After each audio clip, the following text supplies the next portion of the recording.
everyone, and welcome to the General Hospital recap for October 12th. As always, don't forget to subscribe so you don't miss any of our videos or recaps, and be a beauty and hit that bell down below so you get notified every time we upload a new video or recap. Let's get right to it. In Palm Beach, Florida, new location, Sharon Grant is selling a boat to Curtis.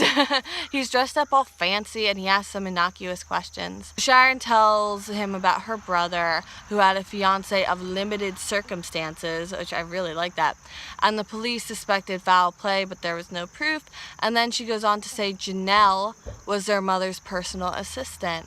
Sound familiar? Curtis gets more information. Her mother wants to give Nell a chance. Their mom passed before Zach died. In that time, Nell latched on to Zach and was there the whole time and became like this person that he couldn't live without. But she's convinced that Nell would have found another way in even if their mother hadn't have died. So she says about Zach changing his will, but Nell doesn't have any of the money because they were able to tie it up.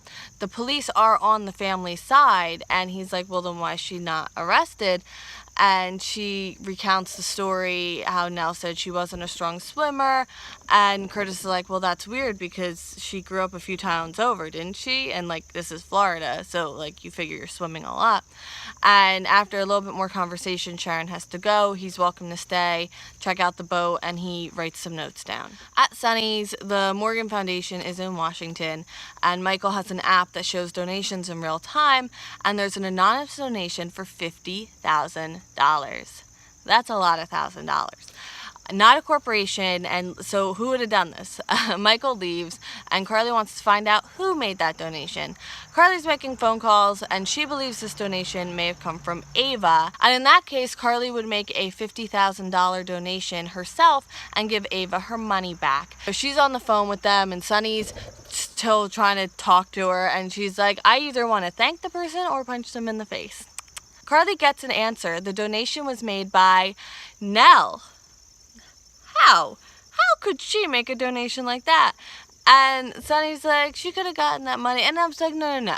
Like, you can not have a penny to your name, still make a donation, but it wouldn't be $50,000.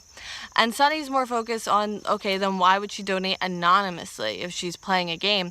And Carly's like, you know what? I'll go thank her for her donation because I'm a nice person like that. And while Carly's gone, Alexis shows up, says they need to talk, and tells him what happened with Parker and Christina in Oregon. Sunny thinks they should back off this and let Christina get her heart broken, learn a lesson, and mature a little bit. Alexis doesn't want to hear that and leaves. At Kelly's, Kevin proposes to Laura. He wanted to ask her in Paris, but couldn't get himself to.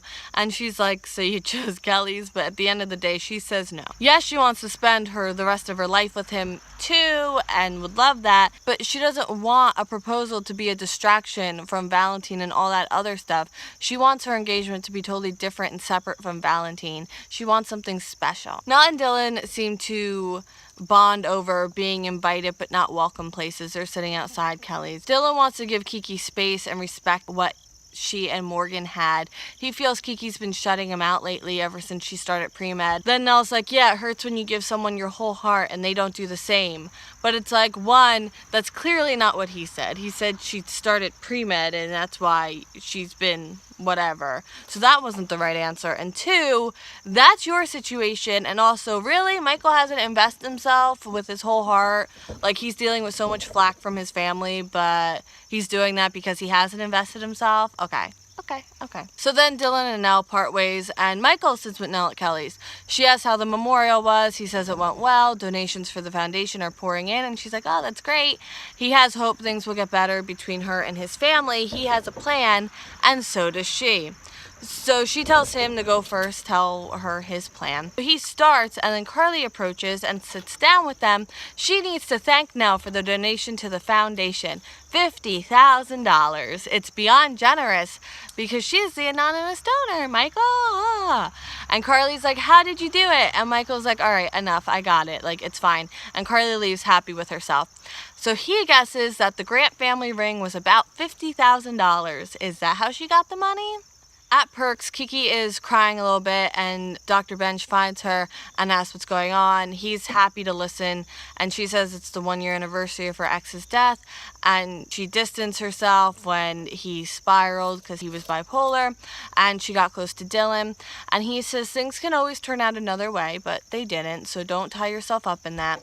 And she's like, it's complicated. She still feels so guilty. It's her fault Morgan died. And he says there was nothing she could have done from the sounds of it. She's not responsible. And she's like, yeah, but I am. Her mother killed him for her. So then she tells him the story. Ava didn't want Morgan near her. She switched his lithium for placebos. She wasn't prosecuted. And he thinks this all kind of makes sense now. Kiki's drive to help people, because people who kind of come to the profession of healing often want to make up for another loss, which kind of is like, ooh, Dr. Bench, what don't we know about you? He tells her again that she's not responsible, even under those circumstances. She feels if she lets Ava back into her life, it's like she's condoning what she did, and Ava feels like that too, because Ava barged in on the memorial, and Ava feels that just because Kiki helped her, it means she's forgiven her. And honestly, I feel like that's kind of how I was acting too, so I have to re-examine myself. She doesn't want to hold on to this, but is forgiveness an answer? And then Dylan sees her and David, and he comes over. Dr. Bench leaves. Dr. Bench, David, like, I don't know. I don't know what I want to call him. So right now we're going with both.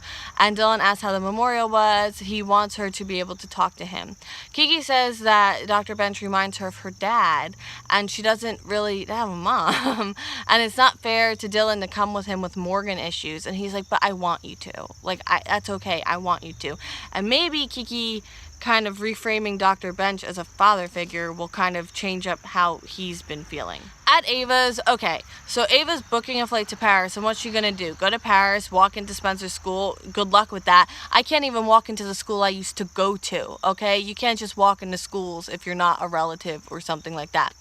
Griffin is at her door, though. He needed to see her. He has a lot on his mind. He appreciates her friendship. He had an intense talk with the superior at his old church. He told him about his conflicts, and his superior told him he needs to make a decision, resign from the clergy or leave Port Charles. He barely recognizes his life in the church anymore. The priesthood was his calling, though. He's just so conflicted. And I feel that he's so super conflicted because there's a hint of manipulation happening on this side. But, his life. Ava thinks what he's doing to her is cruel. She feels he's playing a game. We talk about how he never wants to leave the church and expect her to throw herself at him. He needs this temptress to overcome. It's all he does. And she won't be an obstacle for him to overcome. She's leaving Port Charles. And then she says today's the anniversary of Morgan's death, and the only reason she knows that is because she barged in on the memorial. She accidentally wound up there. Laura had also laid into her today. She was shunned by her daughter. She's a horrible person. And he's like, you're not a horrible person. And I'm like, come on, Griffin, even you know that's not true. Maybe if he does leave the priesthood, he won't have this overreaching need to forgive every single person ever for stuff that, maybe she needs to wrong him for him to realize what kind of person she is, but whatever. He believes in her, and she tells him to stop, and after some more back and forth arguing, he kisses her, and I'm like, I'll just look forward a few months to when she breaks him into a million pieces, because that's gonna happen. It's what happens to everyone she touches. And now end scene. Kevin will propose to Laura, but she won't know when. Isn't that kind of the point? Dylan is in this relationship. He's in it for the long haul. He's in it to win it.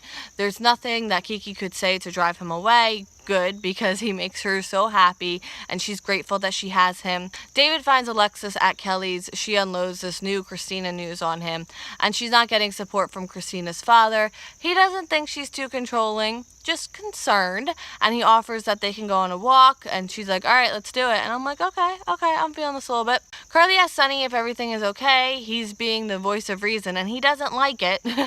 He asks how it went, and she's like, I just thanked Nell for her donation, but if it made Michael think twice, then that is not, that's out of my control. Nell admits to selling the ring. Why didn't she tell him? She's like, I was literally about to, but I told you to go first. And he's like, okay, but why'd you make the donation anonymously? And she's like, because I thought your parents would think that I'm running an agenda. But she didn't think that he'd also think she was running an agenda. And he has a question. That's all. He can ask questions, right? And she's like, I need to run to the bathroom. no questions. Michael gets a call from Curtis. He found out something, but he should tell him in person. And Ava and Griffin are just deciding to make me angry and ruin my weekend. So that is it for the 12th. I will be right back with you on Friday the 13th episode. Ooh, okay. I see why that's out now. Alright, I'll see you in 2 seconds. Bye.